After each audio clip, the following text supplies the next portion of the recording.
எவ்வளவு அவதூறுகள். இந்த கரூர் விஷயத்தை பத்தி ஊருக்கே தெரியும். ஆனா போடு, விஜய் மேல பழிய போடு. என்னடா இவ்வளவு பெரிய ஒரு பழிய தூக்கி விஜய் மேல போட்டாலும் மக்கள் விஜய் கூடவே நிக்கிறாங்க. இது என்னடா அதிசயமா இருக்குது அப்படின்ட்டு அது ட்ரை பண்ணி பார்த்தாங்க. அது மக்கள் கிட்ட எடுபடல.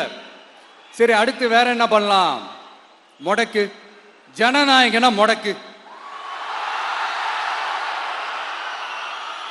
படத்தை முடக்கினா கொஞ்சம் பையன் கொஞ்சம் டிஸ்டர்ப் ஆயிடுவான்.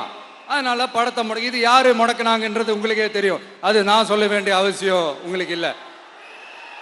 ஆனா இவன் படத்தை முடக்கினாலும் அவன் பாட்டுக்கு அதை கண்டுக்காம அவன் பாட்டுக்கு வேலையை பார்த்துட்டு போயிட்டே இருக்கான். அதுவும் எடுபடலை.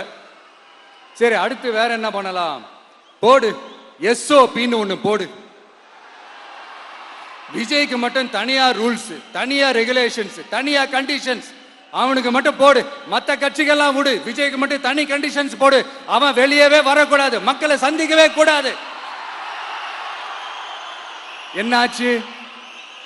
அதுவும் எடுபடல. சரி, அடுத்து வேற என்ன பண்ணலாம்?